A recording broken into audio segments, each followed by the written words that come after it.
Eric Arthur Blair. Correct. I repeat, Eric Arthur Blair. Yeah. Chatல போட்டிருக்காங்க. Newcomers note பண்ணிக்கோங்க. I have also told few points about George Orwell. I repeat that too.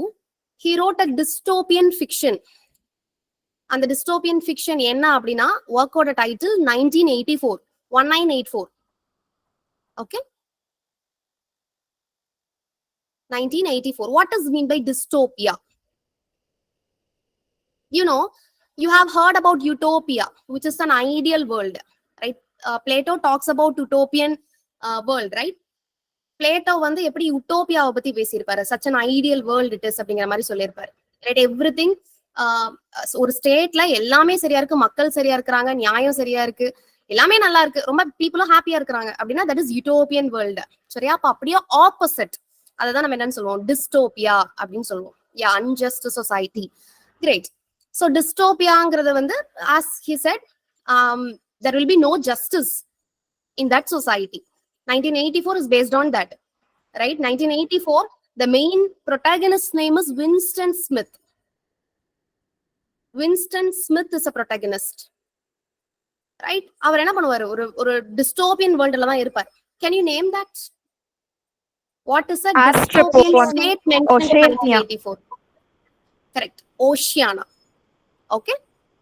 Oceania is a dystopian state mentioned in 1984. They'll ask question like that. Right? Oceania. யாரு create பண்ண fictional dystopian world அப்படின்னு கேட்பான். Okay, you can expect this sort of question. And you must know protagonist name, important characters in that story. 1984. I believe homework கொடுத்திருப்பேன்னு நினைக்கிறேன். இந்த பேட்ச்க்கு கொடுத்திருக்கேனான்னு தெரியல. So in the week American literature week முடிஞ்சதுக்கு அப்புறம் we'll start British literature. Okay, so in that I'll just add few important works too. Right? Yes, ma'am. I gave the batchக்கு கொடுத்துட்டேனா? You already gave, ma'am. Yes, ma'am. Okay, I already gave. Okay, great. So dystopian fiction அப்படின்னு ஒன்னு சொல்றதுனால I'll add one more dystopian work, The Handmaid's Tale by Margaret Atwood. Okay, ஒரு 10 minutes I would like to give some discussion, right? ஒரு discussion மாதிரி போய் I would like to add a few more points. இதுமே என்ன பண்ணுங்க, connect பண்ணி படிக்க முயற்சி பண்ணுங்க. சரியா? So first dystopian fiction is 1984 by George Orwell. Second dystopian fiction, The Handmaid's Tale by Margaret Atwood. Handmaid's Tale. Okay, it is also a dystopian fiction. What is the state mentioned in Handmaid's Tale? Oceania. No. Handmaid's Tale வரக்கூடிய dystopian state என்ன? Minute homework கொடுத்துடலாமா? So today's minute homework. Do that. Okay? Fraction of second la பண்ணிரலாம். But anyhow, do that and tell me in the next class. Okay? So far, 2 dystopian fiction we have discussed. Similarly, Gilead, you told. Okay, fine. பாருங்க, இப்ப அடுத்த ஆப்போசிட்ல utopia அப்படின்னு ஒரு concept பத்தி பேசணும். Right? Plato talked about an ideal world. Ideal worldங்கிறத utopian refer பண்றாருங்கிற மாதிரி சொல்லியிருந்தோம். யூட்டோபியானே ஒருத்தர் ஒர்க் எழுதியிருப்பார். Okay? His name is Thomas More. Yeah, correct. Thomas More. It was written in Latin language. First எந்த மொழியில எழுதுறாரு? லத்தீன்ல தான் எழுதுறாரு. It was published in 1516. லத்தீன்ல publish ஆச்சு.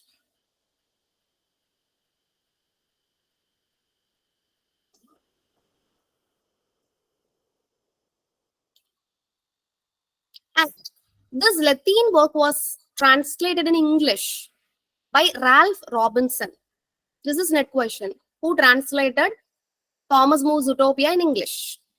Right? Option 4 கொடுத்திருந்தோம். The answer is Ralph Robinson. Ralph Robinson is actually son-in-law of Thomas More. மருமகன் தான். Son-in-law of Thomas More. Clear? Yes, ma'am. Okay.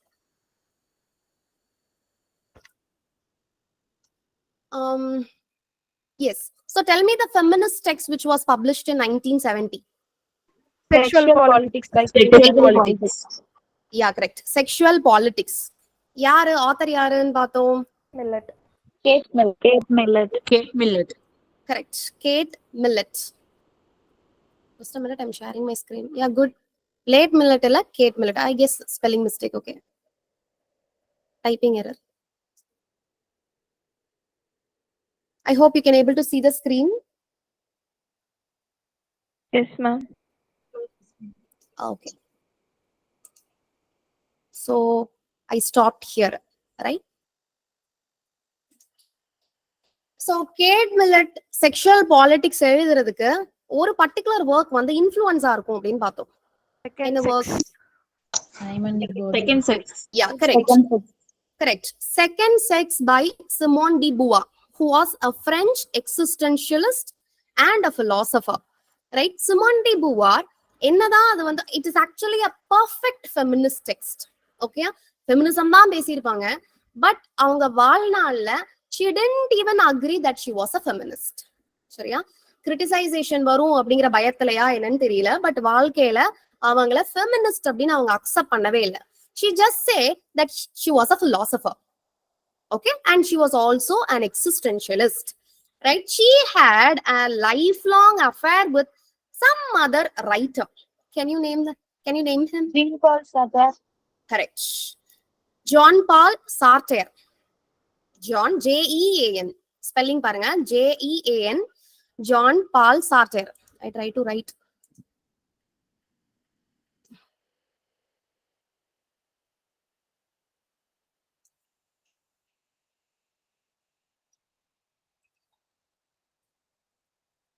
Sartre.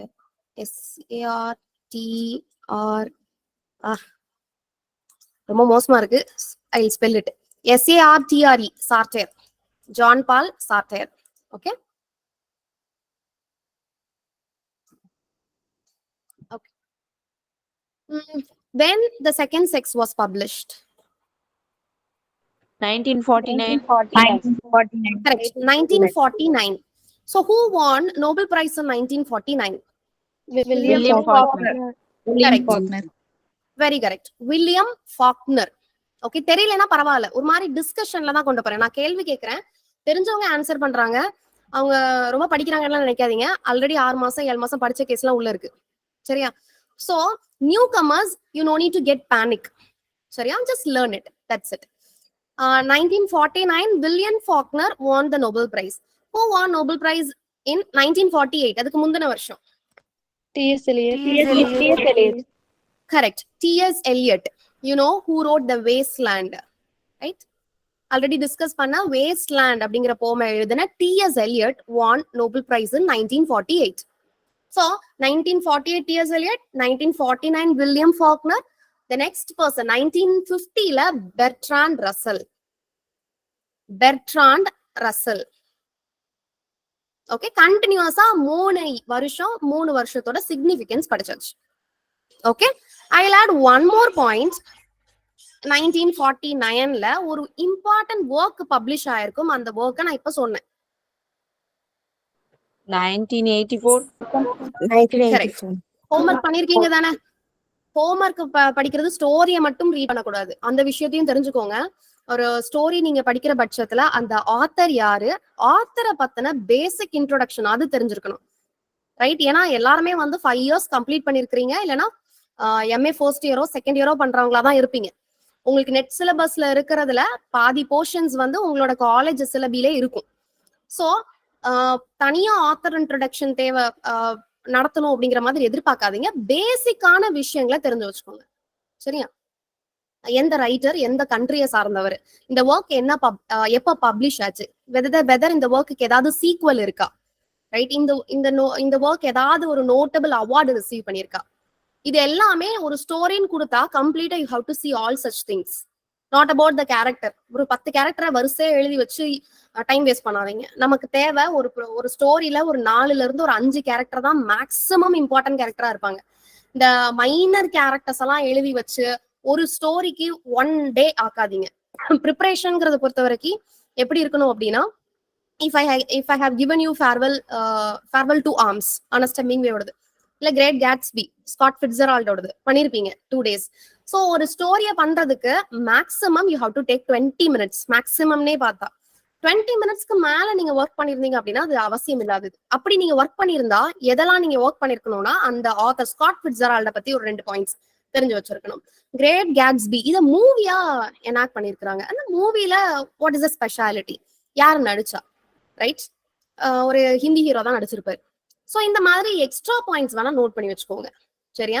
So 20 minutesக்குள்ள major characters, எங்க story set ஆயிருக்குது, and ஸ்டோரியோட theme என்ன, weather வார் அதோட பேக்ட்ராப்பா இருக்கா, right? இல்லைன்னா வேற ஏதாவது கான்ஃபிளிக்ஸ் அதோட பேக்ட்ராப்பா இருக்கா. These are all the things you should know. How was the opening of the story? How was the end of the story? This is how you have to prepare. Clear? இப்ப நான் சொன்னதே நீங்க என்ன பண்ணிருக்கணும், எழுதி வச்சிருக்கணும். How to prepare a story அப்படின்னு எழுதி வச்சிருக்கணும். போக போக உங்களுக்கு என்ன பண்ணிடும், ஒரு 10 ஸ்டோரி ப்ரிப்பேர் பண்ணது தானா பழகிடும். ஓகே இப்படிதான் எடுக்கணும் அப்படின்ட்டு.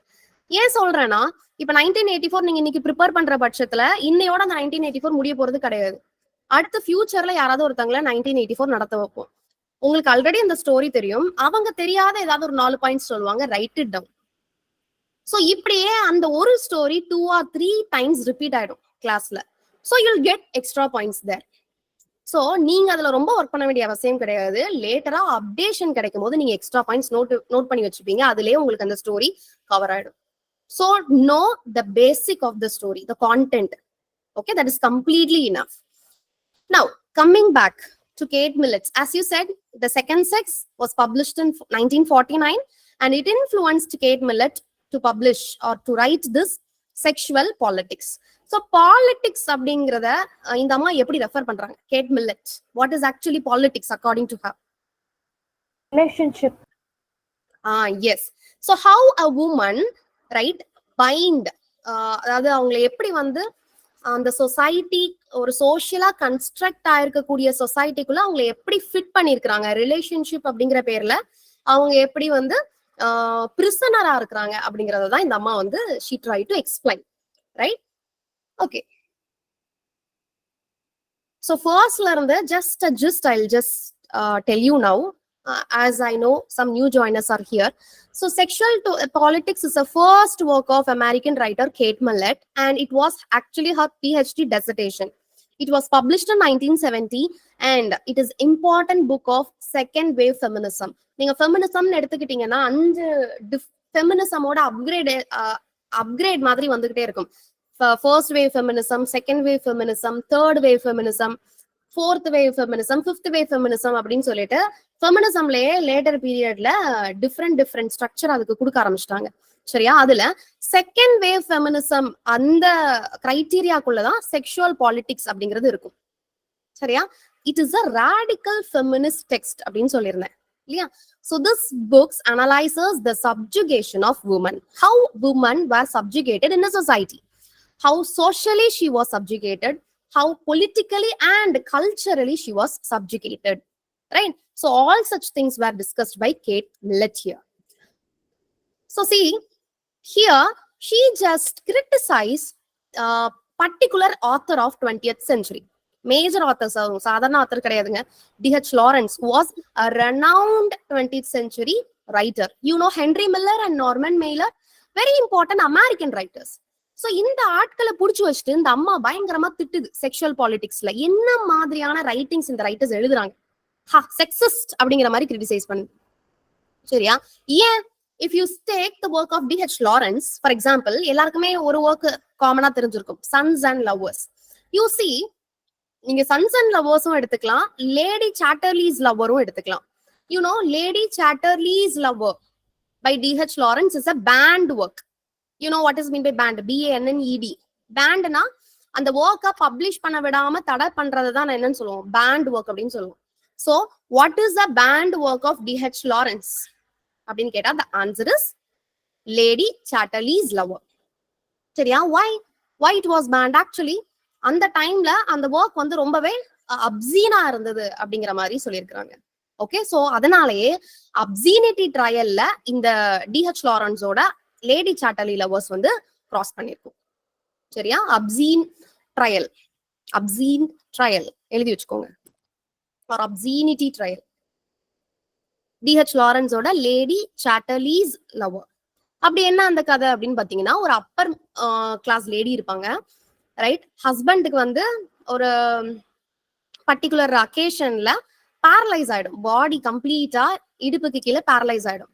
ஸோ அவங்களால செல்ஃபா எந்த வேலையுமே பண்ண முடியாது, மற்றவங்களை டிபெண்ட் பண்ணி இருக்கிற மாதிரியான சுச்சுவேஷன் தான் அந்த அப்பர் கிளாஸ் லேடியோட ஹஸ்பண்டுக்கு. ஸோ இப்போ அந்த அப்பர் கிளாஸ் லேடிக்கு ஹஸ்பண்ட் மேல இருந்த ஈர்ப்பு கொஞ்சம் கொஞ்சமா குறைஞ்சு ஒரு game keeper who actually belong to lower class of that time. So அந்த கேம் கீப்பர் மேல ஒரு விதமான interest. So upper middle class lady, she had an affair with a lower class man. Okay, so how this affair comes to an end? Everything were detailedly described by D.H. Lawrence. So இதுல இந்த அம்மா சொல்லுது, gate millet என்ன point இங்க வைக்கிறாங்கன்னா, how D.H. Lawrence present that woman character. Her name is Constance. Okay, lady Chatterley அப்படின்னு refer பண்ணக்கூடிய அந்த மென், அந்த உமனோட பேர் என்ன அப்படின்னா constants. So how D.H. Lawrence portrayed that woman? She was actually very weak, right? நீங்க எடுத்துக்கிட்டீங்க அப்படின்னா கான்ஸ்டன்ஸ் ஃபர்ஸ்ட் ஹஸ்பண்ட் மேல அன்பா இருப்பா. ஹஸ்பண்ட் பேரலைஸ் ஆனதுக்கு அப்புறம் her emotions turned towards a gamekeeper. அவன் Oliver, his name is Oliver. When that Olive, he started to tempt him or seduce Constance. வேற வழி இல்லாம என்ன பண்ணிடுவா, she just turned her emotion towards him. So எந்த மாதிரியான ஒரு வீக் கேரக்டரா, ஒரு செக்ஸிஸ்ட் விமனா டிஹெச் லாரன்ஸ் அந்த கான்ஸ்டன்ட போர்ட்ரே பண்ணிருக்கிறாரு இல்லையா? So I'm just giving you an example. She didn't mention lady Chatterley lovers. DH லாரன்ஸோட எல்லா ஒர்க்கையுமே அந்த அம்மா அப்படிதான் சொல்லுது. He was a sexist. Through his work we can able to see that. அப்படிங்கிற மாதிரி அந்த அம்மா she is giving an accusation. So நான் ஒரு எக்ஸாம்பிளுக்காக I'm just presenting lady Chatterley's lover. Okay, and the same thing happened in Sons and Lovers also. Sons and Lovers is another novel by D.H. Lawrence. Very important. You should read the summary. So Sons and Lovers பொறுத்த வரைக்கும் பாத்தீங்கன்னா, ஒரு அம்மா இருக்கும், பையன் பேரு பால் moral, right? அம்மா பேரு ஜெட்ரூட், சரியா? ஸோ அம்மாக்கு ஹஸ்பண்ட் சரியான ட்ரங்கடா இருப்பான். ஸோ என்ன சொல்றாங்க அப்படின்னா, ஆக்சுவலா Sons and Lovers is an autobiographical work of D.H. Lawrence ன்னு சொல்றாங்க, ரைட்? அப்பா ஆக்சுவலா டிஹெச் லாரன்ஸோட அப்பாவுமே என்னது, he was actually a drunkard. Okay, so mostly Sons and Lovers is an autobiographical work of D.H. Lawrence அப்படின்னு சொல்றாங்க. So know that too. And do you know D.H. Lawrence அவர் ஆக்சுவலா ஃப்ரெடா அப்படிங்கிற ஒரு பொண்ணை கல்யாணம் பண்ணியிருப்பாரு. அந்த ஃப்ரெடா யாரு அப்படின்னு பாத்தீங்கன்னா, மேரிட் ஆன லேடி. அதுவும் யாரோட ஒய்ஃப் அப்படின்னு பாத்தீங்கன்னா, டிஹெச் லாரன்ஸோட ப்ரொஃபசர் ஒய்ஃப் தான் யாரு, ஃப்ரெடா. ஸோ இந்த அம்மாவை கூட்டிட்டு டிஹெச் லாரன்ஸ் என்ன பண்ணிருப்பாரு, ஓடி போய் தான் கல்யாணம் பண்ணிருப்பாரு, right? So many autobiographical elements you can find in Sons and Lovers. Like as I told you, D.H. Lawrence father was a drunkard. Similarly, Paul Morrell, who was a protagonist in Sons and Lovers, father was also a drunkard. D.H. Lawrence had an Oedipus complex with his mother, right? So same thing happened in Sons and Lovers also. Paul Morrell had an attraction towards or an extreme affection towards his mom. Okay, so that is how we adha nam enna solluvom, Oedipus complex அப்படிங்கிற மாதிரி சொல்லுவோம். I hope you know about that. So you know, ஜெட்ரூட பொறுத்த வரைக்கும் பாத்தீங்கன்னா husband இல்ல. So first பையன் மேல ஒரு விதமான அஃபெக்ஷன் இருக்கும். அந்த ஃபர்ஸ்ட் பையன் தூரமா போயிடுவான். அதுக்கப்புறம் அந்த ஜெட்ரூட் என்ன பண்ணுவா, அவளோட அஃபெக்ஷன்ஸை பால் மாரல் மேல காட்டுவா. சோ இந்த டைம்ல அம்மா மேல ரொம்ப அஃபெக்ஷனா இருந்தவன் அண்ணன் மேலதான் அம்மாக்கு ரொம்ப பாசம் அப்படிங்கறத தெரிஞ்சுக்கிட்டான். அம்மா மேல அஃபெக்ஷன்ஸ் எதிர்பார்த்துட்டே இருக்கான். ஆன் த அதர் ஹேண்ட் ஒரு 2 டிஃப்ரெண்ட் வுமன் அப் அவன் மீட் பண்ணுவான், சரியா? ஒரு லேடி பாத்தீங்க அப்படின்னா ஒரு நார்மல் மெய்டு, நார்மல் வேலை பார்க்கக்கூடிய ஒரு பொண்ணுதான். இன்னொரு லேடி யாரு அப்படின்னு கேட்டீங்கன்னா கல்யாணம் ஆன ஒரு லேடி. சோ இவங்க 2 பேருக்குமே அஃபேர் இருக்கும் பால் மாரலோட. Okay, so till the end Paul Morel என்ன பண்ணுவான் அப்படின்னா 2 பேருமே ஏத்துக்க மாட்டான். But he had an affair, right? So இப்போ பாத்தீங்க அப்படின்னா அந்த 2 விமனுக்குமே தெரியும் Paul Morel he was not actually honest with them, but still they continued their affair with him. How he portrayed a woman, like that, right? So these are all the questions, right? Were in the mind of Kate Millett. Okay, so அதான் நான் just examples மூலமா I'm just conveying it to you. So பாருங்க, so not only D.H. Lawrence, she also criticized Henry Miller, Norman Mailer. You should know the author's name exactly. Why? Because they'll ask like that. இந்த workல இந்த அம்மா யாரெல்லாம் criticise பண்ணாங்க அப்படின்னு சொல்லிட்டு ஒரு 4 option, confusing option கொடுப்பான். சரியா? மூணு செட் ஆத்தர்ஸ் நேமா உங்களுக்கு வந்து லிஸ்ட்ல இருக்கும். அதுல வந்து ஹென்ரி மில்லர் இருக்கும், D.H. லாரன்ஸ் இருக்கும். நார்மன் மெய்லரை தூக்கிட்டு அதுக்கு பதிலா ட்ரூமேன் கேப்போட்டே அப்படின்னு சொல்லிட்டு வேற ஒரு ஆத்தரை போடுவாங்க. சோ ஒரு ஆத்தரா இந்த ஆத்தரா அப்படிங்கிற மாதிரியான ஸ்டேட்டுக்கு நீங்க போக கூடாது. எப்ப கேட்டாலும் ஃபார் ஷியோர் இதுதான் ஆன்சருங்கிற அளவுக்கு நீங்க படிக்கணும். So D.H. Lawrence, Henry Miller, Norman mailer were criticized as sexist by Kate Millett in her sexual politics. Okay, I hope it is clear. So பாருங்க, அடுத்து Henry Miller, Norman mailer, both were an American writers. So Norman Mailer, he wrote a work, I guess Tropic of Capricorn, right, which is actually an disgusting work, to be frank, right? So many things like themes, நிறைய themes அதோட backdrop இருக்கும். இதுல drugs இருக்கும், right, affairs இருக்கும், right? There will be a concept of sex, everything were there in Tropic of Capricorn, right? Such an obscene work it was. Okay, so பாருங்க அடுத்து what is her name? Kate Millett. She argues that these authors view and discuss sex in a patriarchal and sexist way. Okay, so through the character she'll just explain this. அடுத்து பாருங்க, she applauds homosexual writer John Jennett. John Jennett is another influential writer of 20th century. He was homosexual, obviously. 20th century writers ன்னு பாத்தீங்கன்னா mostly homosexual தான் இருப்பாங்க. சரியா? Bisexual writers are there. Ernest Hemingway, he was an homosexual writer. Even someone claimed that Shakespeare was also homosexual. Christopher Marlowe was a homosexual. Somerset Maugham, 20th century writer. Right? நிறைய பேரை homosexual writers தான் சொல்லுவாங்க. சரியா? So இவரை பத்தி தெரிஞ்சு வச்சுக்கோங்க. John ஜெனட்டோட writings வந்து அந்த மாதிரி இருக்காது அப்படின்னு சொல்லிட்டு அந்த அம்மா வந்து she is actually praising John Jennett's work. And she also discussed about Sigmund Freud, George Meredith, John Ruskin, John Stuart Mill, J.S. Mill. Have you heard his name before? J.S. Mill. Subjection of women. Subjugation of women. Yeah, very good. Yesterday I told his work, right? The subjugation of women or subjection of women அப்படின்னு சொல்லிட்டு அந்த ஒர்க்கையும் இந்த author எழுதின இன்டென்ஷனையும் நம்ம discuss பண்ணிருக்கோம், right? George Meredith, he wrote a kind of sonnet. Can you name that sonnet? George Meredith sonnet. Modern love sonnet. Yeah. தெரிஞ்சு வச்சுக்கோங்க. George Meredith wrote a 16-line sonnet called Modern Love. I'm going a little deviation. சரியா? இப்போ gate மில்லட்டோடல இருந்து கொஞ்சம் deviation போறேன். Sonnets பத்தி பார்க்கலாம். You know what is mean by sonnet, right? ஒரு 14 லைன்ஸ் ஒரு ஸ்மால் போமா தான் நம்ம என்னன்னு சொல்லுவோம், சானட் அப்படின்னு சொல்லுவோம். சானட்னாலே 14 லைன்ஸ் தான் இருக்கணும். உங்களுக்கு கொஸ்டின் 16 லைன்ஸ் சானட் யார் எழுதிருப்பா, 10.5 லைன்ஸ் ஆர் 11 லைன்ஸ் சானட் யார் எழுதிருப்பாங்கிற மாதிரி இருக்கும்.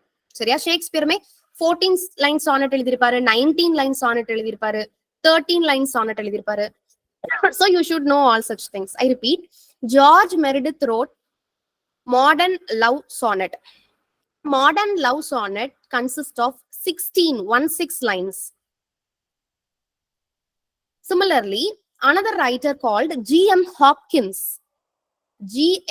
Hopkins.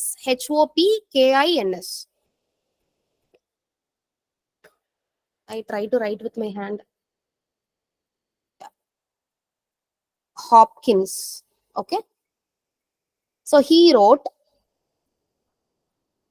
Curtle Sonnet. Consists of 10.5 lines or 11 lines. ரெண்டுல எது கொடுத்தாலும் சரிதான். 10.5 or 11 lines. G.M. Hopkins wrote Curtle Sonnets.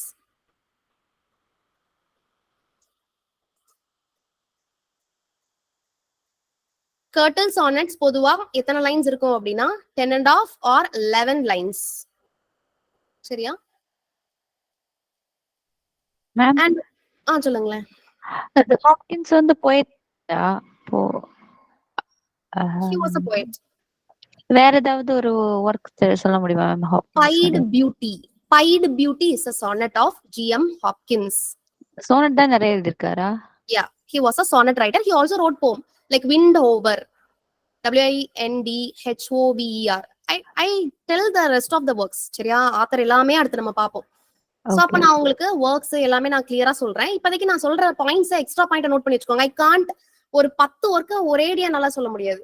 Reason என்ன அப்படின்னா அதை பார்க்கும்போது நீங்க பயந்துருவீங்க. நான் இப்ப கனெக்ட் பண்ணி நடத்தணும்னா ஒவ்வொரு லைன்ல ஒவ்வொரு விஷயத்த கனெக்ட் பண்ணி நடத்தலாம். சரியா, நான் வந்து பார்த்து I just want to give you more info and at the same time I don't want you to get scared. ஆஹா, இவ்வளவு காணுமா, இவ்வளவு கனெக்ட் பண்ணி படிக்கணுமா, ரைட்? போக போக கொஞ்சம் கொஞ்சமா நான் பில்ட் பண்ணுவேன். இப்ப நான் 10.5 லைன்ஸ் நான் இன்னைக்கு சொல்றேன்னா ஒரு ஃபியூ டேஸ் கழிச்சு மறுபடியும் ஜிஹன் ஹாப்கின்ஸ் பத்தி நான் கேட்கும் போது 10.5 லைன்ஸ் நீங்க கரெக்டா சொல்வீங்க. அப்ப ஐ add Pied Beauty is his work, Wind Over is his poem. So something if you are recalling, right, அடுத்து add பண்ணும்போது it will be easy for you to learn. Okay, so believe the method. Okay, so correcta I'll just lead you. Okay, don't worry. So பாருங்க, Wind Over இப்ப சொல்லிட்டேன், எழுதி வச்சுக்கோங்க. Wind Over is by G.M. Hopkins. Pied Beauty is his sonnet. 10.5 or 11 line sonnet. Clear? One more point I would like to give. Yeah, he didn't like his middle name, like Kamal K Sambandam. Okay, Kalyana Sambandam. Kamal Hasanuக்கு வந்து middle name பிடிக்காது, அப்படி ஞாபகம் வச்சுக்கோங்க. Right? Gerald manly Hopkins, manly அப்படிங்கிற அந்த வார்த்தை அவருக்கு பிடிக்காது. Okay, the writer who didn't like his middle name, one time they asked this. நம்மளால கெஸ் பண்ண முடியுமா? ரைட்? பட் எனிஹவ் இப்ப தெரிஞ்சுக்கலாம். ஃபார் த ஃபியூச்சர்ல அந்த மாதிரி क्वेश्चंस இருந்ததுன்னா we can get that. ஆத்தரோட மேக்ஸிமம் அந்த ஃபுல் நேமை படிக்க முயற்சி பண்ணுங்க. R.B. Sheridan, Richard Brensley Sheridan, right? G.M. Hopkins, Gerald Manley Hopkins, T.S. Eliot, Thomas Stern Eliot. Right? ஆத்தரோட ஃபுல் நேம் படிக்கிறது வந்து somehow it will be beneficial. சரியா? மேடம் ஸ்பீடா போயிட்டீங்க, நான் எழுதல, பரவாயில்ல. சரியா, எழுதணுங்கிறது இல்ல, மறுபடியும் இந்த பாயிண்ட்ஸ் எல்லாம் நான் ரிப்பீட் பண்ணிட்டே இருப்பேன். சரியா? சோ எது உங்களால ஃபாலோ பண்ணி எழுத முடியுதோ அதை மட்டும் எழுதி வச்சுக்கோங்க. சரியா? where I stopped, I plan to give some more thing. George Meredith modern love சொல்லிட்டேன். Yeah, we'll discuss about John Ruskin, the next writer here. பாருங்க, this man, what do you know about him? Can anyone tell me who is actually John Ruskin? You know, Gandhiji இவரை பார்த்து influence ஆயிருப்பாரு, இவரோட ஒர்க்கை பார்த்து. Do you know that?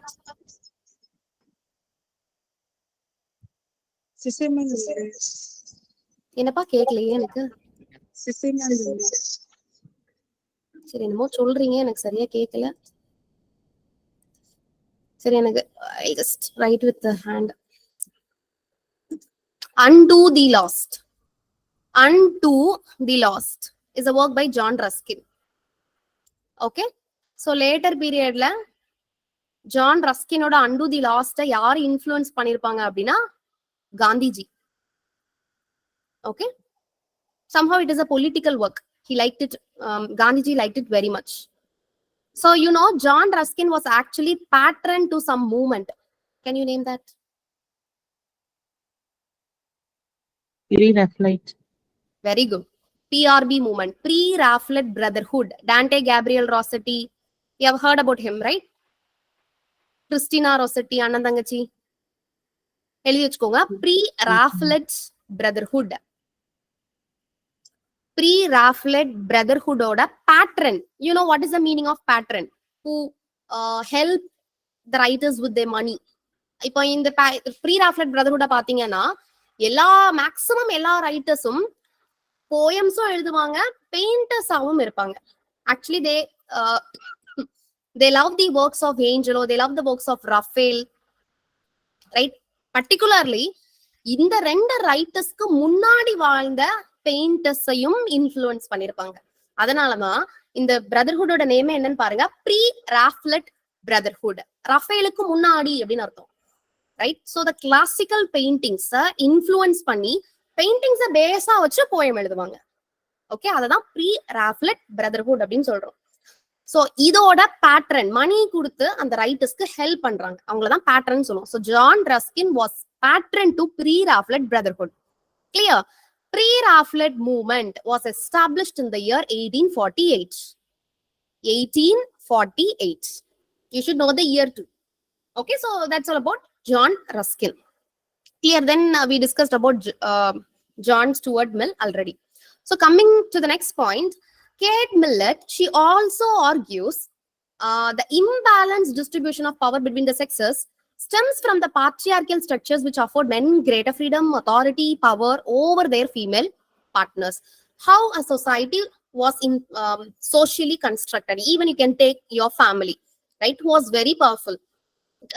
Obviously, husband will say, "Namma ennappa," right? Avanga dhaan ella mudivu edukranga. But indirectly, you know, right? All the major decisions will be taken by one particular authority, and obviously that will be a man, right? There will be no doubt on that, isn't it?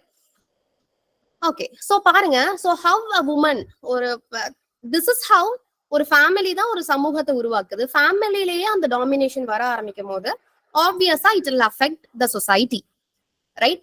அடுத்த point பாருங்க, ரொம்ப அழகா அந்த அம்மா சொல்லியிருக்கோம். Culturally constructed oppression of women is culturally constructed and should be considered to be political issue rather than the result of natural biological male dominance. Natural biological.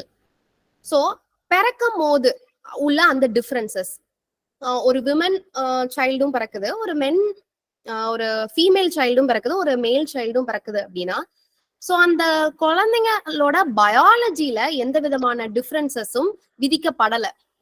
ஆக்சுவலா உண்மையா சொல்லணும்னா அந்த குழந்தை வளரும் போது சொசைட்டிய பார்த்து அது அப்படியே அந்த ரெப்ளிகேஷனை காட்டும். சரியா? It is not about the ill things done by a man should be done by a woman also, right? That is actually not feminism, right? அவன் எல்லாம் பண்றான், என் தம்பி எல்லாம் பண்றான், என் அண்ணன் எல்லாம் பண்றான், அப்ப நானும் பண்ணுவேன் அப்படிங்கிறது வந்து கெட்ட விஷயங்களை ஃபாலோ பண்றதுங்கிறது ஃபெமினிசம் கிடையாது. You know that, right? Even நீங்க ஃபேமிலிலே பாத்தீங்க அப்படின்னா, ஒரு பையன் அழுறான், ரைட்? இல்ல ஒரு பெரிய ஆள் அழுறாங்க அப்படின்னா, பொம்பளை மாதிரி அழாத அப்படின்னு தான் சொல்லுவாங்க, ரைட்? அதே மாதிரி ஒரு பொண்ணு பிஹேவ் பண்றா, போல்டா பேசுறா அப்படிங்கிற மாதிரி, நீ என்ன பையனா, ஆம்பளையா, நீ என்ன ரொம்ப சத்தம் போடுற அப்படின்னு கேட்பாங்க, ரைட்? சோ நம்ம வந்து அதுக்குன்னு விமன்ஸ் என்ன பண்ண முடியாது, வி கான்ட் ஷவுட். வை? நீங்க தான் பேசணுமா, நான் பேசக்கூடாதா? இந்த மாதிரி ஷவுட் பண்றதுனால எந்த விஷயங்களும் மாற போறது கிடையாது. What we can do, right? Future ஜெனரேஷனுக்கு இது தப்புன்னு சொல்லி கொடுக்கலாம். சோ பையன் அழுறானா, பி போல்ட் அப்படின்னு சொல்லலாம். ஏன் பொண்ணு மாதிரி அழுற அப்படின்னு கேட்காம பி போல்டுன்னு சொல்லலாம். ஒரு பொண்ணை பார்த்து என்ன சொல்லலாம், பி போல்டுன்னு சொல்லலாம், பி அ பிரேவ் கேர்ள்னு சொல்லலாம், ரைட்? சோ அதுல சின்ன சின்ன டிஃபரன்சஸ் ஃபியூச்சர் ஜெனரேஷன்ல நம்ம இம்பார்ட் பண்றது மூலமா சொசைட்டில சில சேஞ்சஸ் இருக்கலாம், ரைட்? திஸ் இஸ் ஹவு கல்ச்சரலா கன்ஸ்ட்ரக்ட் பண்ணக்கூடிய ஒரு விஷயத்த உடைக்கிறதுங்கிறது it is a very big deal. So ஒரு பர்டிகுலர் செஞ்சுரியில அது மாற போறது கிடையாது, ரைட்? சம்ஹவ் இப்ப நீங்க நம்ம பாட்டி, நம்ம ஊட்டியோட காலத்துல இருந்ததை ஓரளவுக்கு பிரேக் பண்ணி இப்ப இந்த செஞ்சுரி இருக்கு. இதையும் இன்னும் பெட்டர்மெண்டான வேல ஃபெமினிசம் அச்சீவ் பண்றது அப்படிங்கிறது வந்து it will take obviously centuries. Okay, it is not going to attain at present. So all such things were discussed by Kate Millett there. So பாருங்க, the term politics shall refer to the power structured relationship which I have already told you, right? Politics அப்படிங்கிறது இந்த அம்மா அரசியலை பத்தி பேசல, relationship மூலமா women எப்படி வந்து சப்ஜிகேட் பண்ணப்பட்டிருக்காங்கிறது தான் இந்த அம்மா வந்து டிஸ்கஸ் பண்ணுது. சோ இப்ப பாருங்க, 3 பேர் அந்த அம்மா வந்து வச்சு செஞ்சிருக்கு. யாரெல்லாம்? we know that D.H. Lawrence, Henry Miller, Norman Mailer. யாராவது ரிப்ளை பண்ணாம இருப்பாங்களா? வாய்ப்பே கிடையாது. கட்டாயம் ஒருத்தர் ரிப்ளை பண்ணிருக்கணும். இந்த அம்மாக்கு ஒருத்தர் ரிப்ளை பண்றாரு. யாரு அப்படின்னா Norman mailer. with his essay, Norman mailer reply பண்றாரு with his essay The Prisoner of Sex. Okay, The Prisoner of Sex is actually reply to Kate Millett's sexual politics.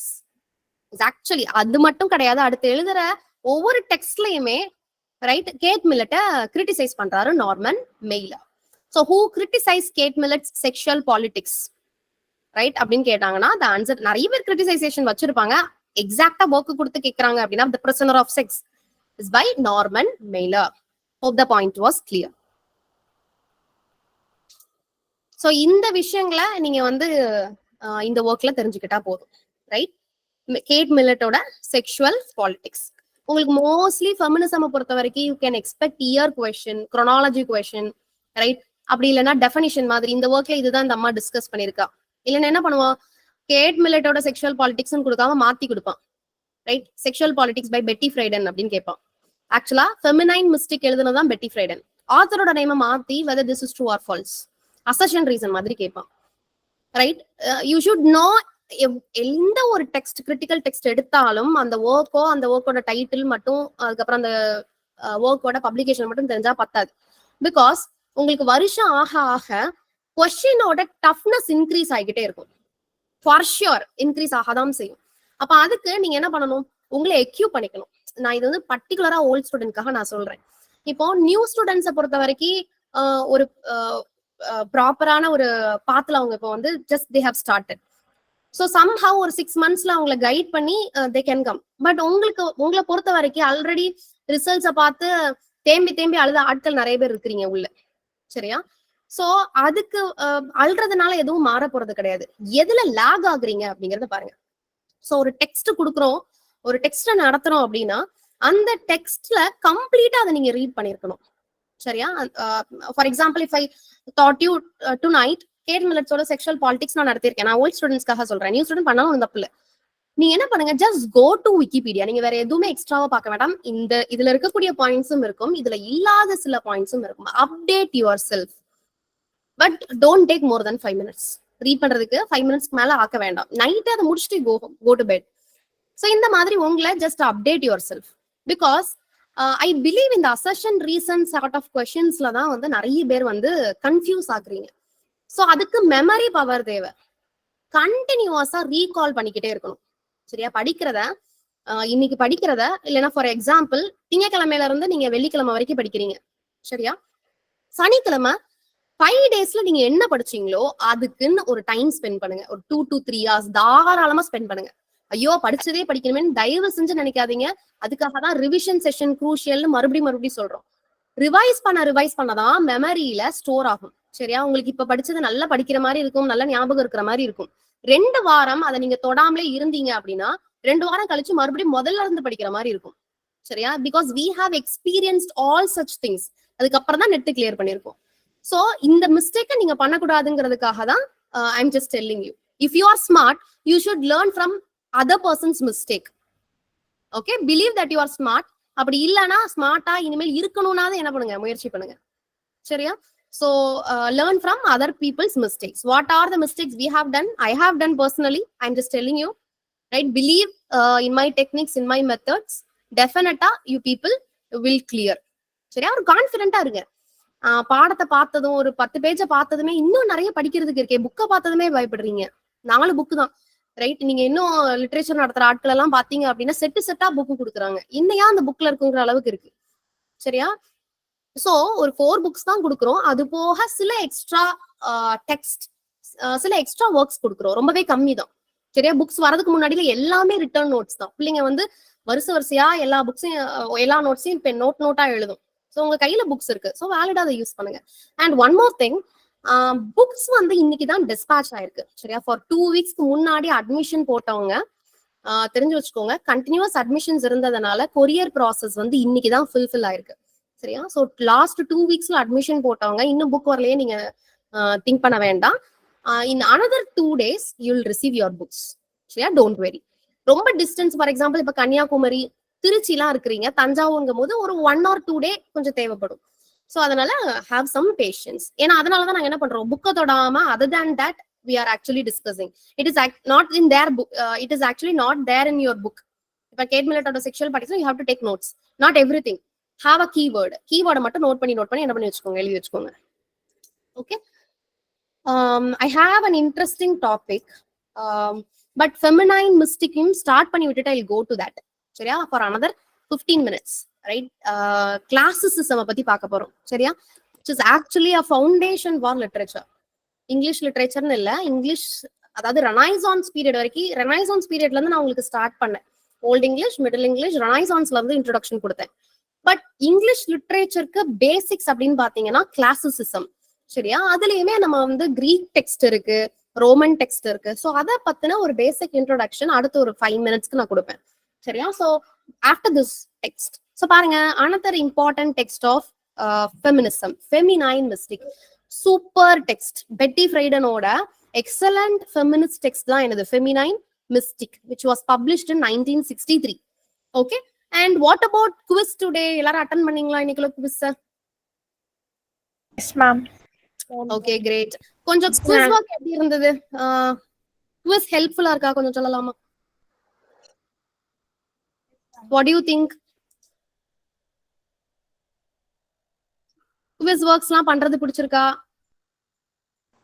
Yes, ma'am. Yes, ma'am. Suggestions? Yes, ma'am. Okay. So எத்தனை பேர் ப்ராப்பரா utilise பண்றீங்க? எல்லாமே utilise பண்றீங்க. Great, great. Super. So a few more things we try to implement. சரியா? another ஒரு வீக்ல கம்ப்ளீட்டா என்கேஜ் பண்ற மாதிரி ஆன்லைன் கேண்டிடேட்ஸ்க்குமே இன்னும் ரொம்ப, இப்ப நீங்க ஆஃப்லைன்ல வந்துட்டீங்க அப்படின்னா வந்து கம்ப்ளீட்டா நீங்க என்கேஜ் ஆயிடுவீங்க. ஸோ ஆன்லைன் கேண்டிடேட்ஸையுமே ஈக்குவலா என்கேஜ் பண்றதுக்காக we are taking some initiative. But என்ன அப்படின்னா, ஆஃப்லைன் வரவங்கள நாங்க பிடிச்சிருவோம்.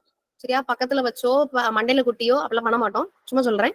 ஸோ எப்படியாவது will just make them to learn. ஆன்லைன்ல உள்ளவங்க நீங்களா கொஞ்சம் செல்ஃப் மோட்டிவேட் பண்ணி படிங்க. சரி, அந்த ஒர்க் அன்னைக்கு முடிச்சிடணும் அப்படிங்கறதுல ரொம்ப உறுதியா இருந்துட்டு முடிச்சுட்டு go to bed, go to sleep. சரியா?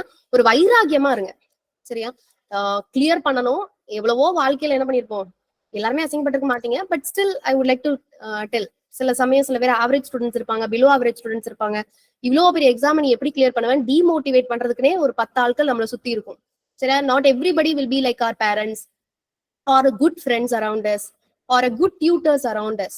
ரைட்? நம்மளை கிரிட்டிசைஸ் பண்றதுக்குன்னு ஒரு குரூப் இருக்கும். Right? we no need to reply to them instantly. நீ என்ன பேசுறியா உடனே நான் அவனுக்கு ரிப்ளை பண்ணணுங்கிற அவசியம் இல்லை. through our patience, through our result, we can give a slam to them. So அதை நல்ல மைண்ட்ல வச்சுக்கோங்க. உங்க கெரியருக்கான ஒரு விஷயங்கிறதுல ரொம்ப கான்சியஸா இருங்க. முக்கியமா இந்த லேப்டாப், இந்த மொபைல், அதை மட்டும் தயவு செஞ்சு கொஞ்ச நாளுக்கு ஒதுக்கி வைங்க. சரியா? ஒரு 2 நாள் எப்படியாவது கஷ்டப்பட்டு இந்த மொபைல் எடுக்காம இருந்தாலே you know there will be lot of changes will happen. இன்னொரு விஷயம், டைமே பத்த மாட்டேங்குது அப்படிங்கிறவங்களுக்கு ஒரே ஒரு விஷயம் தான் சொல்லணும். முக்கியமா இந்த காலேஜ் போற ஸ்டூடெண்ட், ரைட், நைட்டு 12 மணி வரைக்கும் படுத்துட்டு எல்லாம் ஏதாவது ஒரு மூவியை பார்த்துட்டு வெப் சீரிஸை பார்த்துட்டு ஃப்ரெண்ட்ஸ்ட மொக்க போட்டு சேட் பண்ணிட்டு இந்த மாதிரி இருக்கக்கூடிய கேண்டிடேட்ஸ்க்கு என்ன சொல்றேன்னா, உங்களோட டைம் ஒரு பர்டிகுலர் விஷயத்துக்காக நீங்க அலோகேட் பண்றீங்க டு என்கேஜ் யூ. மொபைல் பார்க்கணும் அப்படின்னா ஒரு பர்டிகுலர் சார்ட் ஆஃப் டைம் அதுக்குன்னு வச்சுக்கோங்க. 10:30க்கு முன்னாடி தயவு செஞ்சு தூங்க போயிடுங்க. 10:30க்கு அப்புறம் தூங்க போயிடுங்க. அதுக்கு மேல மொபைல் யூஸ் பண்ணாதீங்க. அண்ட் காலையில நீங்க 8 மணிக்கு எந்திக்கிறதா இருந்தா 7:45 எந்திங்க. சரியா? 7:30க்கு எந்திரிக்கிறதா இருந்தா 7:15 எந்திங்க. ஒன்னும் இல்ல, இது வந்து ஒருத்தர் வந்து ஒரு இன்டர்வியூ நான் பார்க்கும்போது அவர் சொன்ன ஒரு விஷயம் தான். Right? He was actually a genius. அவரு லைஃப்ல எப்படி சார் இவ்வளவு சக்சஸ்ஃபுல்லா இருக்கிறீங்க அப்படிங்கிற மாதிரி ஒருத்தர் கேள்வி கேட்கிறாரு. அதுக்கு அவர் சொன்ன ஒரே விஷயம் ஒண்ணு இல்லைங்க, நான் வழக்கமா சின்ன வயசுல நான் வழக்கமா எந்திக்கிற டைமை விட 15 நிமிஷம் முன்னாடி எந்திச்சேன், என் வாழ்க்கை நல்லா ஆயிடுச்சு அப்படிங்கிற மாதிரி சொன்னார். சரியா? சோ அதை நீங்க கொஞ்சம் ஃபாலோ தான் பண்ணி பாருங்களேன். சரியா? நான் ட்ரை பண்ணேன். நான் ஐ ஹவ் கிளியர்ட் நெட். அதை பார்த்ததுக்கு அப்புறம் தான் யூனோ சம் மோட்டிவேஷன். எப்பவுமே நம்மளே மோட்டிவேட் பண்ணிட்டு இருக்க முடியாது. சில மோட்டிவேஷன்ஸ் வந்து வெளியில இருந்து நமக்கு தேவைப்படும். சோ அந்த மாதிரியான ஒரு சின்ன விஷயம் தான், but it motivates me a lot. Okay, so somehow it help me. So இப்போ நான் அதை உங்களுக்கு சொல்றேன், ட்ரை பண்ணி பாருங்க. சரியா? 6 மணிக்கு எந்திக்கிறீங்கன்னா 5:45 எந்திங்க. 9 மணிக்கு எந்திச்சாலும் 8:45 எந்திங்க. சரி, ஒரு 10 நிமிஷம் ஏர்லியா எழுந்து பார்த்து நாளைக்கு ஏதாவது உருப்படியா பண்ணீங்களான்னு சொல்லுங்க. சரியா? Okay, so will discuss the topic. Feminine mistake, right? Okay, so as I told you, Betty Friedanodadu the feminine mistake. So now tell me, what is the meaning of mystique? ஒண்ணு இல்லைங்க, மிஸ்டீக் அப்படிங்கிறது என்னன்னா, it's not about mystery or mysterious events, right? Something is actually dominating a person or an object, right? ஏதோ ஒரு விஷயம் ஒரு பர்சனையோ இல்லைன்னா ஏதோ ஒரு ஆப்ஜெக்டையோ அதை டாமினேட் பண்ணுது, அதை சுத்தி இருக்குது அப்படின்னா அதை தான் நம்ம என்னன்னு சொல்லுவோம், மிஸ்டீக் அப்படின்னு சொல்றோம். இதுல பாருங்க feminine mystique. Okay, so how a female is dominated by certain things. டாபிக்ல வந்து அந்த அம்மா என்னதான் பேச போகுது, உமனுக்கான பிரச்சனை என்னென்ன பிரச்சனைகள் அவங்க வந்து ஃபேஸ் பண்றாங்க சொசைட்டில அப்படிங்கறத அந்த அம்மா பேசுது. சரியா? சோ பாருங்க, ஃபர்ஸ்டே என்ன சொல்லுது பாருங்க, this book to challenge the widely shared belief. This is also comes under second wave feminism, like Kate Millett sexual politics. பாருங்க, fulfillment as a woman had only one definition for American women after 1949, the housewife, mother. இப்ப பாருங்க, இந்த work எழுதின சமயத்துல it is 20th centuryல எழுதியிருக்கிறாங்க இந்த அம்மா. So அந்த ஏரியா, அந்த எரா எப்படி இருக்கும் அப்படிங்கறத நீங்க இப்ப பிரசன்ட்ல இருந்து கொஞ்சம் கொஞ்சம் அப்படி பேக்ல போனாலே அந்த எரா எப்படி இருக்குங்கிறத உங்களால கெஸ் பண்ண முடியும். சோ விமன், அதுவும் பர்டிகுலரா as Betty Friedan was an American woman, she says American women ஓடது கோல் ஆஃப்டர் 1949 எப்படி இருக்குது அப்படின்னா, either housewife or a mother, that is their role in the society. Okay, whether she is a happy housewife or she is whether a unhappy mother, the society is not going to care about them, right? Even, why the society, even the family member are not going to ask him whether ask her whether you are happy or why you are unhappy. They are not going to ask such questions. Okay, because that is a fixed role given for a woman. Be happy, be a housewife, right? Be a happy housewife actually, even though a woman is not an happy housewife, right? Similarly, like a mother, right? The phrase feminine mystic was coined by Betty Friedan. They'll ask like that, who coined the term feminine mystic? The answer is Betty Friedan, to describe the assumptions that women would be fulfilled from their housework, marriage, sexual lives and children, right? So you know, உங்க ஃபேமிலிலே வந்து you can categorise, right? ஒரு particular அக்கா, தெரிஞ்ச அக்கா இருப்பாங்க, என்னோட ஃபேமிலிலயும் இருக்கிறாங்க. So இப்ப பாத்தீங்கன்னா கம்ப்ளீட் பேக்ட் ஹவுஸ் ஒய்ஃபா இருப்பாங்க. சரியா? ஹஸ்பண்டுக்கு நல்ல ஒரு ஹவுஸ் ஒய்ஃபா இருப்பாங்க, குழந்தைங்களுக்கு நல்ல அம்மாவா இருப்பாங்க, மாமனார் மாமியாருக்கு நல்ல மருமகளா இருப்பாங்க, right? Even my family members, including my mom, my sister, my well-wishers, எல்லா ஃபேமிலி மெம்பர்ஸுமே என்ன சொல்லுவாங்க அப்படின்னா, சார் என்ன பொண்ணு, ரொம்ப நல்ல பொண்ணு, ரைட்? அப்போ ரொம்ப நல்ல பொண்ணா இருக்கணும்னா what are the characters she should inherit, right? She should be an angel in the house. Who wrote Angel in the House?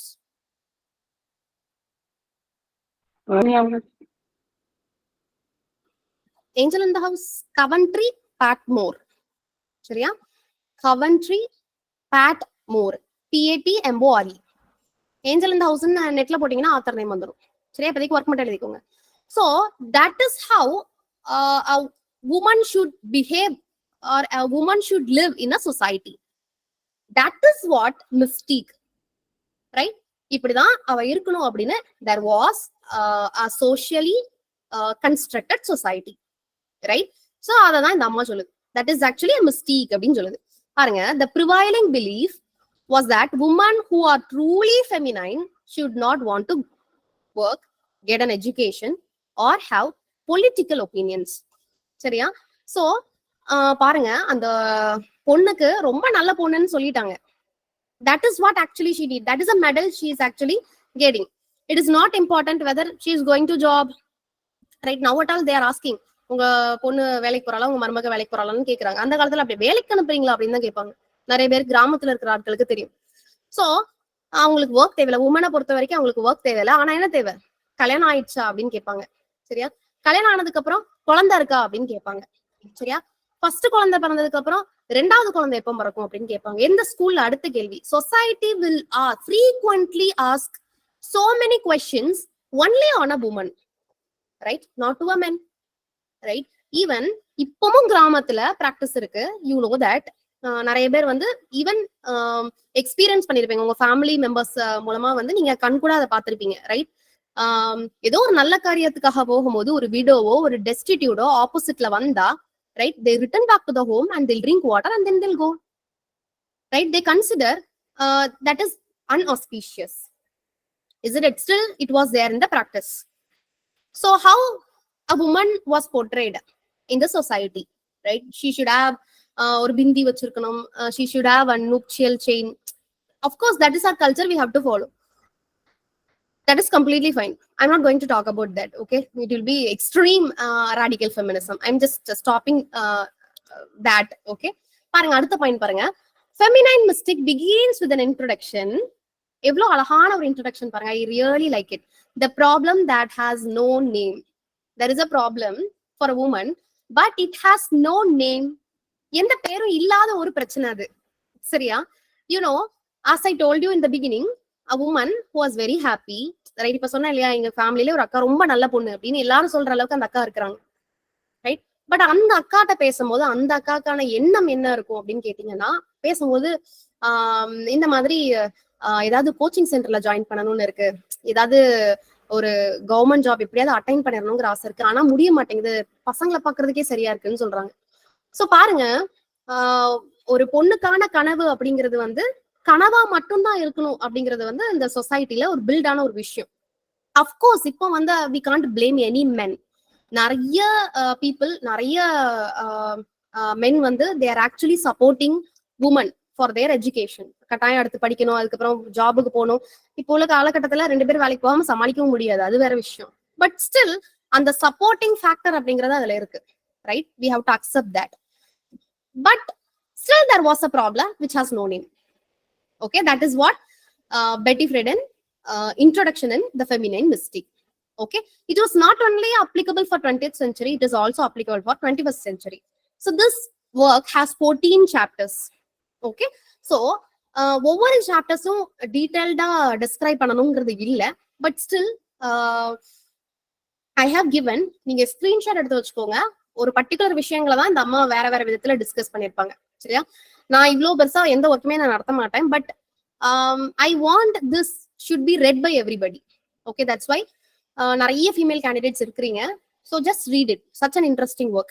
First சாப்டர்ல பாருங்க, questioning average age of marriage was dropping, the portion of women attending college was decreasing and the birth rate was increasing. So first சாப்டர்ல American உமனோட கல்யாண வயசு அப்படிங்கிறது எந்த லெவல்ல இருக்கு, எத்தனை உமனை காலேஜுக்கு அனுப்புறாங்க, எத்தனை உமன் குழந்தை பெற்றுக்கிறாங்க, ரைட்? இந்த 3 விஷயத்தையும் டிஸ்கஸ் பண்ணுது. Unhappy woman persisted. எல்லாரும் வெளியில சந்தோஷமா இருக்கிறாங்கன்னு நினைக்கிற அந்த உமன் உண்மையா சந்தோஷமா இல்ல, அது இன்னும் அந்த பிரச்சனை இருக்கதான் செய்யுது அப்படிங்கிறாங்க. Insisted that fulfilment for women could be found in marriage and housewife. இதுதான் நம்ம பார்த்தோம். ஒரு பெண் எப்போ முழுமை அடைகிறாள்? அவள் தாயாகும் போது, right? What is silly thing? Of course it is a blessing. சரி, அதை நான் கிரிட்டிசைஸ் பண்ணல, but woman is actually complete, men is actually complete. Okay, husband and wife ஹாப்பியா இருக்கும்போது of course they both were complete, right? So it doesn't mean that if she is a housewife she was actually fulfilled her womanhood. It's not like that, right? So paranga, I want something more than my husband and my children and my home. This is a voice of every woman in the society, right? இப்படிதான் பெட்டி ஃப்ரீடன் சொல்றாங்க. You can expect quote like that. Quotes கேட்பான், I want something more than my husband, my children and my home, right? It shows that she wants to explore new things. It might be true, right? Even you say நம்ம ஃபேமிலியில பசங்க, இப்ப for example உங்க அம்மாவே எடுத்துக்கோங்க, வீட்டுல பசங்க இல்ல, அவங்க மட்டும்தான் வீட்டுல இருக்கிறாங்க, ஹஸ்பண்ட் வெளியில வேலைக்கு போயிட்டாங்க அப்படின்னா they won't cook for herself. அவங்களுக்கு பிடிச்சதை, சரி இன்னைக்கு நம்ம பொதுவா பசங்களுக்கு பிடிச்சதா செஞ்சு கொடுக்குறோம், ஹஸ்பண்ட் பிடிச்சதா செஞ்சு கொடுக்குறோம், நமக்காக இன்னைக்கு செஞ்சு சாப்பிடணும் எந்த அம்மாவும் பண்ண மாட்டாங்க, ரைட்? Why? Because எதுக்கு நமக்குன்னு தனியா சமைச்சுக்கிட்டு, ரைட்? அந்த தாட் வந்து it was actually built from her childhood. அவங்க அம்மா அப்படிதான் பிஹேவ் பண்ணிருப்பாங்க. வளரும் போது எல்லா உமனும் பிஹேவ் பண்றத பாத்திருப்பாங்க. அதுக்கப்புறம் ஒரு சர்டன் ஏஜ் அட்டைன் பண்ணும்போது அதுல இருந்திருப்பாங்க. சோ அப்படியாவே மாறிடுவாங்க.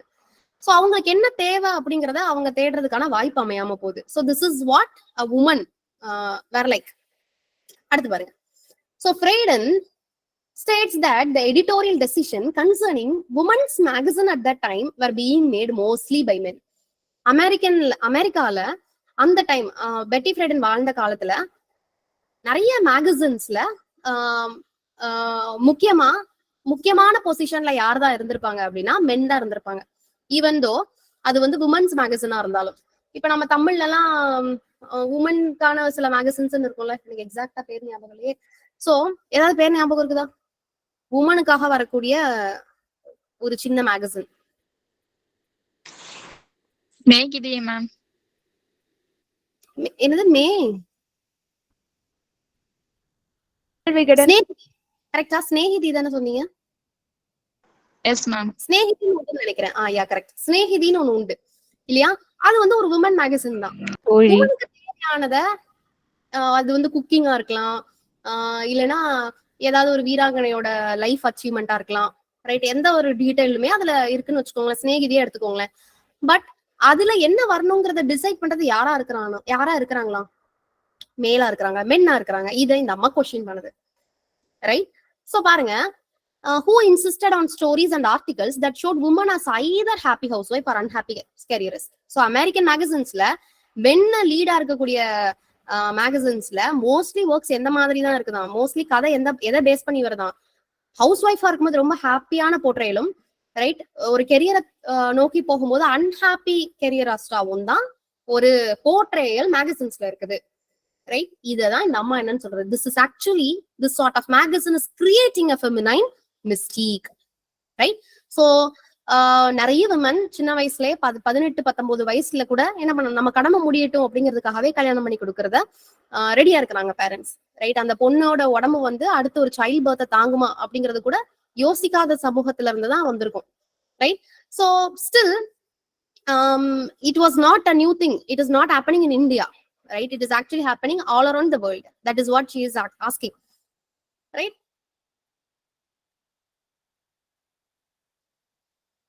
இப்பமும் நம்ம சைட்ல பாத்தீங்க அப்படின்னா, பொண்ணு அதிகமா படிச்சிருந்தது அப்படிங்கிற பட்சத்துல பையன் வீட்டுல வந்து ஐயோ அது ரொம்ப படிச்சிருக்கு, ரொம்ப வாய் பேசும் அப்படிங்கிற ஒரு விஷயங்கள் இருக்கதான் செய்யுது. சோ இப்பமும் சில குரூம்ஸ் வந்து நம்மளை விட கம்மியா படிச்சிருந்த பொண்ணு போதுங்கிற மென்டாலிட்டி தாட்ஸ் இப்பவும் இருக்குது, சரியா? So மென்டலாவே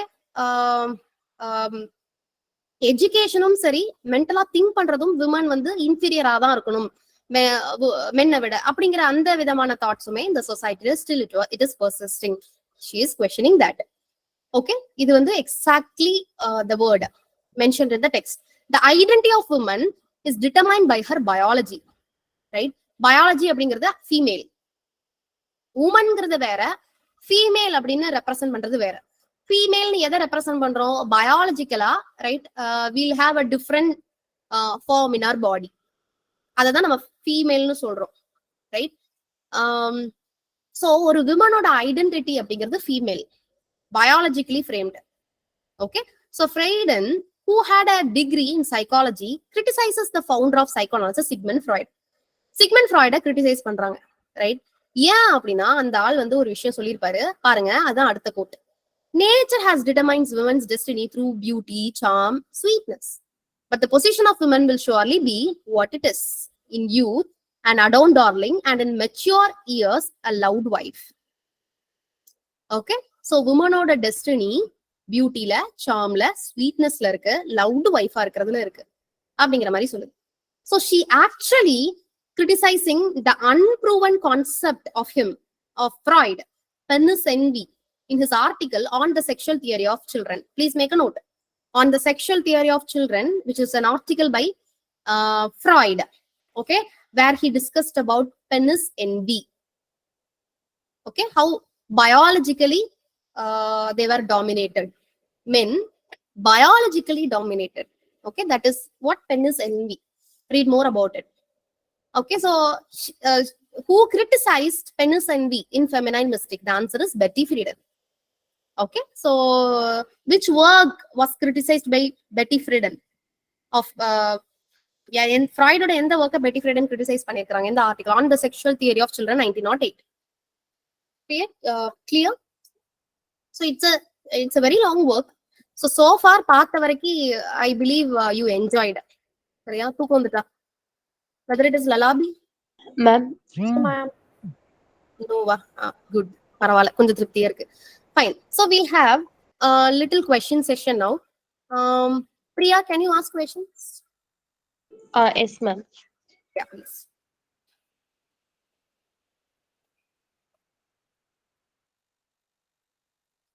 The feminine mystic published on a year. 1963. 1963. Yes, 1963. Okay. And 1949ல யாரு நோபல் பிரைஸ் வாங்கிருப்பாங்க? William Faulkner. William Faulkner. Okay. 1948ல T.S. Eliot. ஓகே. 1950ல Bertrand Russell. ஓகே. 1949ல பப்ளிஷ்ட் ஆன ரெண்டு work. 1984. 1984. 1984 and another work. Second six. Yes, okay.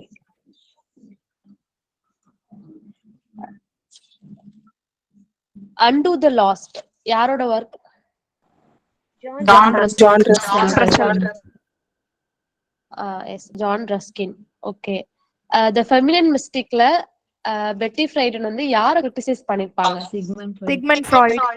Sigmund Freud. அவங்களோட article என்ன?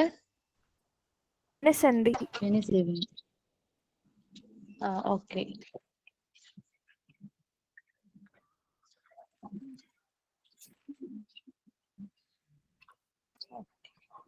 சன்ஸ் அண்ட் லவர்ஸ்ல வரக்கூடிய protagonist name?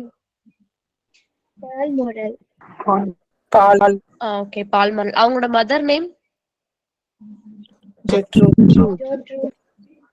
Yes. Okay. And modern love யாரோட sonnet? George Miller. George Meredith. Okay. அதுல எத்தனை லைன்ஸ் இருக்கும்? 16 ஜார்ஜ் மெரிடித் 16 லைன் இருக்கும். Okay. Ten and half or 11 line இது யாரோட சானட்? Hopkins. GM Hopkins. சானட்டோட name?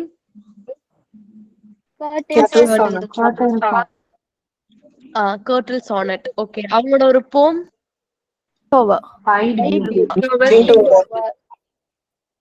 Okay, Windhover. Okay. And and the last இந்த ஒர்க்க பார்த்து யாரை இன்ஃப்ளூயன்ஸ் ஆகியிருப்பாங்க? Okay, Gandhiji. Okay. Pre Raphaelite brotherhood இந்த மூவ்மெண்ட் வந்து எப்ப எஸ்டாப்ளிஷ் பண்ணாங்க? எந்த இயர்ல? 1848. ஓகே. நார்மன் மெய்லர் வந்து கேட் மில்லருக்கு ரிப்ளையா ஒரு ஒர்க் எழுதிருப்பாங்கல்ல, அந்த ஒர்க் நேம் என்ன? Prisoner of Sex. The Prisoner of Sex. A Prisoner of Sex. Okay. And Kate Miller வந்து ஒருத்தவங்க ரொம்ப பிரைஸ் பண்ணி எழுதிருப்பாங்க, அப்ளாட்ஸ் பண்ணி எழுதிருப்பாங்க, ஒரு ஹோமோசெக்சுவல் ரைட்டர். அவங்க Jane Jett. Jean Jett. Okay.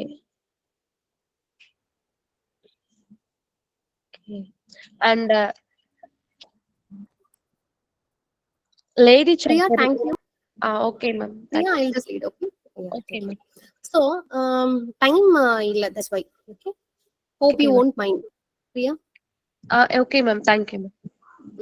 So பாருங்க, Greek classicism. So old English, middle இங்கிலீஷ்லாம் பார்த்தோம் இல்லையா? ஸோ அதுக்கு முன்னாடி செஞ்சுரிஸ்ல முக்கியமான நிறைய கிளாசிசிஸ்ட் இருக்கிறாங்க. லைக் கிரீக் ரைட்டர்ஸ் இருக்கிறாங்க, ரோமன் ரைட்டர்ஸ் இருக்கிறாங்க. We should know them also, because அவங்கள பார்த்து இன்ஃப்ளூயன்ஸ் ஆகி rest of the period like Renaissance, ரெஸ்டோரேஷன்லாம் அவங்களோட இன்ஃப்ளூயன்சஸ் வந்து ஜாஸ்தியா இருக்கும். நியோ கிளாசிசிசம், இந்த மாதிரி 3 பீரியட் ஆல்ரெடி நான் நடத்திருக்கேன். ஸோ இந்த 3 டிஃப்ரெண்ட் பீரியட்ஸ்லயுமே வரக்கூடிய மேஜர் ஆத்தர்ஸ்க்கு கிரீக் கிளாசிசிசமா இருக்கலாம், ரோமன் கிளாசிசிசமா இருக்கலாம், அதுல இருக்கக்கூடிய ரைட்டர்ஸோட இன்ஃப்ளூயன்சஸ் ஜாஸ்தியா இருக்கும். ஸோ இப்பமே நான் அந்த ரைட்டர்ஸை பத்தின ஒரு இன்ட்ரோடக்ஷன் கொடுத்தேன் அப்படின்னா உங்களுக்கு அதை லேர்ன் பண்ணும்போது it will be easy. So who is actually Plato, who is Homer, what is his major work, right? Who is Sophocles, who is Aeschylus, இந்த மாதிரி கிளாசிக்கல் ரைட்டர்ஸை தெரிஞ்சிருக்கிறதும் முக்கியம். 1 or 2 questions, ரொம்ப மினிமல் கொஸ்டின்ஸ் தான் இந்த கிளாசிசிசம்ல இருந்து இருக்கும். பட் தே லாஸ்ட் கொஸ்டின், அதுவும் ஒரு 2 or 3 கொஸ்டின்ஸ் இருந்தாலும் அவ்வளவுதானே நினைக்காம இந்த பர்டிகுலர் போர்ஷன்ஸ்ல நமக்கு தேவையான மேஜர் ஆத்தர்ஸ் தான் ரொம்ப முக்கியம். அதை மட்டும் நடத்துறேன், அதை என்ன பண்ணிக்கோங்க, ஓரளவுக்கு படிச்சுக்கோங்க. ரொம்ப இன்டெப்தா ஒவ்வொரு ஒர்க்குக்கும் சமரி தேவைங்கிறது இல்ல. ஆல்ரெடி பிளேட்டோ நடத்துனாங்க பாத்தீங்களா, எந்த ஒர்க்ஸ் இம்பார்ட்டனோ அதுல செக்ஷன் வைஸ் எது இம்பார்ட்டனோ அது மட்டும் நீங்க படிச்சா போதும். சோ பாருங்க, இப்போ will start with Greek classicism. So you know கிரீஸை பொறுத்த வரைக்கும் ரொம்ப செழிப்பான நாடு.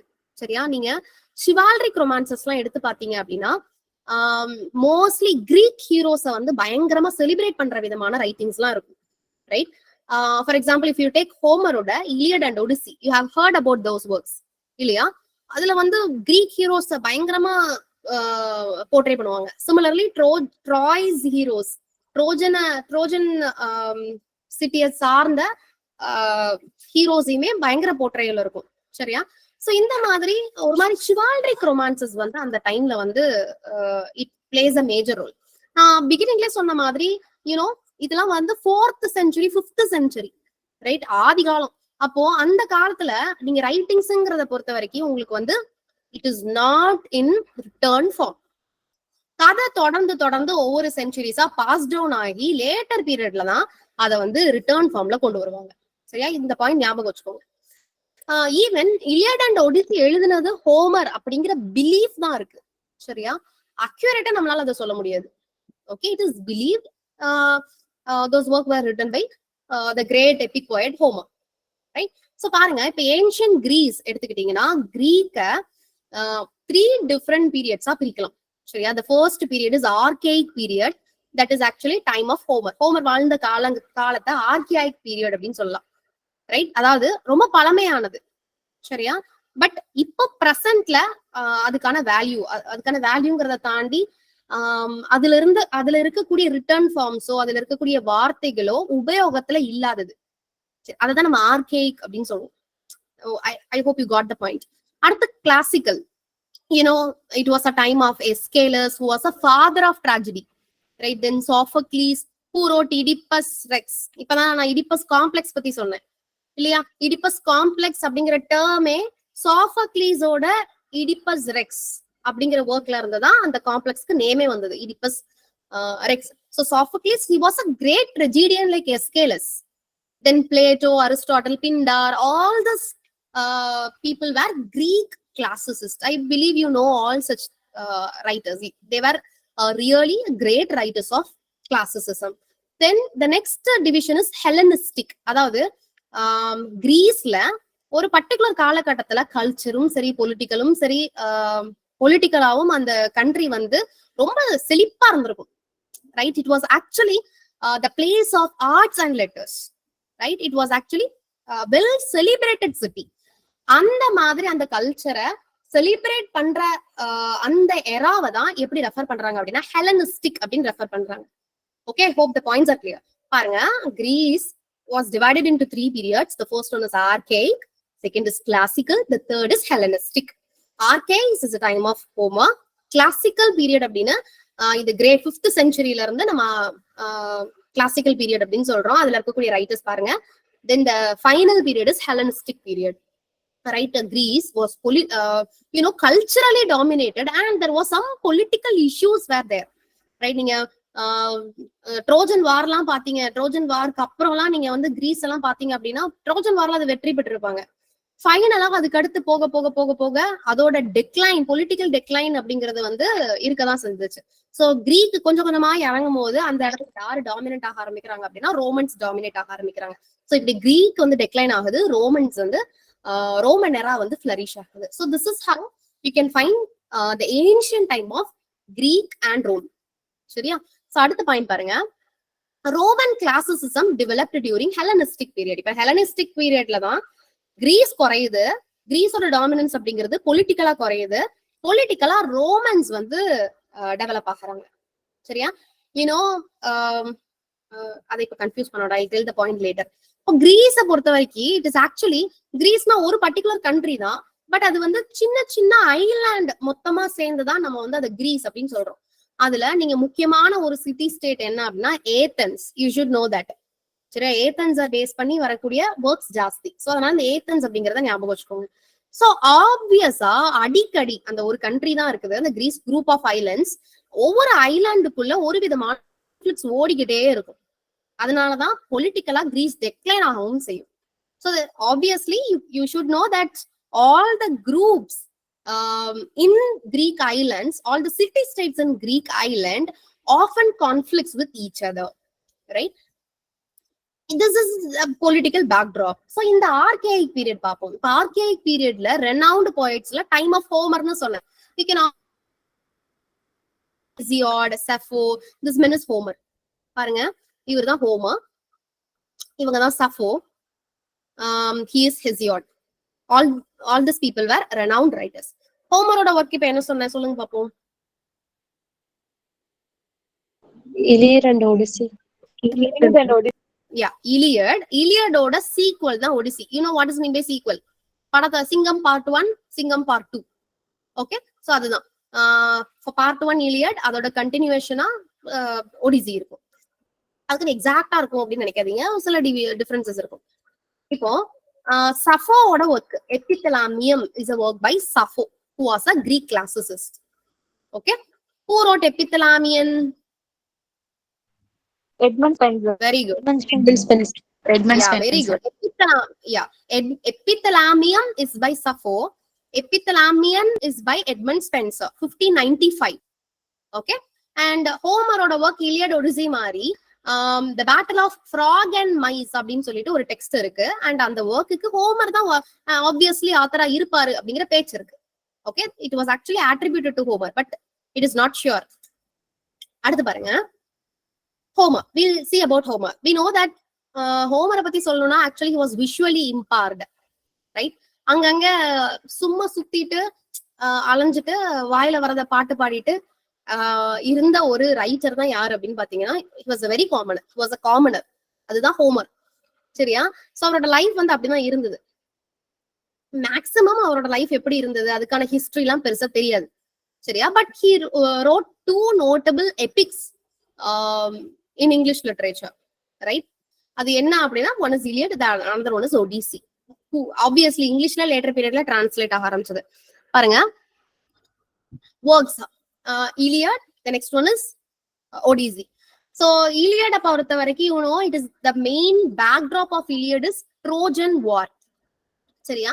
So what is the backdrop அப்படின்னு பாத்தீங்கன்னா, கிரீக்குக்கும் ட்ரோஜனுக்கும் இடையில, ட்ராய்க்கும் இடையில ஒரு பெரிய சண்டை நடந்துட்டு இருக்கும். ரீசன் என்ன அப்படின்னு பாத்தீங்கன்னா, ட்ராய் கிங் இருப்பாரு, ட்ராயோட king. Just a minute, I guess it is time. I'll end with this point. So set against Trojan War. So Troy இந்த பக்கம் இருப்பாங்க, கிரீக் இந்த பக்கம் இருப்பாங்க. இப்ப என்ன ஆகும் அப்படின்னு பாத்தீங்கன்னா, கிரீக்ல இருக்கக்கூடிய கிங் பாரிஸ் அப்படின்னு ஒரு கிங் இருப்பான். சரியா? ரொம்ப பெரிய வாரியர். இந்த பாரிஸ் என்ன பண்ணுவான், இந்த ட்ராய்ல இருந்து ஒரு அழகான பொண்ணை இழுத்துட்டு ஓடிடுவான். அந்த பொண்ணுதான் யாரு? ஹெலனா. ட்ராய்ல இருந்தாம பாரிஸ் ட்ராய். வாட்? கிரீக்ல பாரிஸ் belong to Troy. அதோட பேர் வந்து ஏக்கியன்ஸ் அப்படிங்கிற மாதிரி ஒண்ணு இருக்கும். ஏக்கியன்ஸ் அந்த பிளேஸோட எக்ஸாக்ட் நேம் நான் பார்த்து சொல்றேன். சரியா? ஏக்கியன்ஸ். I'll tell you the exact name later. So நான் முடிச்சுக்கிறேன். என்னோட ஃப்ளோ நீங்க ஸ்டாப் பண்ணீங்க அப்படின்னா நான் சொல்ல வர பாயிண்ட் எனக்கு அப்படியே விட்டுரும். சரியா? முடிச்சதுக்கு if you have any doubts I'll clear and then I'll leave the meeting. Okay? Yes. So இப்போ ஹெலன் ஆஃப் ட்ராயை யார் இழுத்துட்டு ஓடிடுறா? கிரீக் ஹீரோ பாரிஸ் இழுத்துட்டு ஓடிடுறான். இதுதான் ஆக்சுவலா ட்ரோஜன் வாரோட பேக்ட்ராப். 10 வருஷம் இது நடந்திருக்கும். ஆனா இலியடோட செட்டிங் அப்படின்னு பாத்தீங்கன்னா 9 வருஷம் வார் முடிஞ்சிருக்கும். ரைட்? வார் முடியறதுக்கு இன்னும் ஒரு வாரமோ 2 வாரமோ தான் இருக்கும். சரியா? அந்த டைம்ல தான் இலியடோட ஓப்பனிங் இருக்கும். இலியட் போம்ல ஓப்பனிங்கிறது 9 இயர்ஸ் வார் முடிஞ்சிருச்சு. எண்ட் ஆஃப் த வார் ஒரு வாரமோ 2 வாரமோ இருக்கிற சமயத்துலதான் ஸ்டோரி செட் ஆகுற மாதிரி கதை இருக்கும். சரியா? பிளாஷ்பேக் டெக்னிக் வந்து இதுல யூஸ் பண்ணிருப்பாரு. So இந்த பாயிண்டோட I'm ending the session today. The rest of the things I'll discuss in next class. Thank you all. See you tomorrow. Any doubts you can ask me now. அந்த இதுக்கு மட்டும் I'll tell you later. Okay? Achaeans. Ma'am Troy Paris வந்து belongs to Troy ma'am. கிரீக்ல தான் Helen இருப்பா. ஹெலனை வந்து TRAI பாரிஸ்க்கு தான் கூட்டிட்டு போவாங்க. அதான் ட்ரோஜன் வரும். ட்ராய்லஸ் அண்ட் கிரெசிடால இருந்துச்சு மேம். ஷேக்ஸ்பியர் ட்ராய்லஸ் அண்ட் கிரெசிடால இப்படிதான் மேம் ஸ்டோரி வந்துச்சு. ஐ செக் இட்.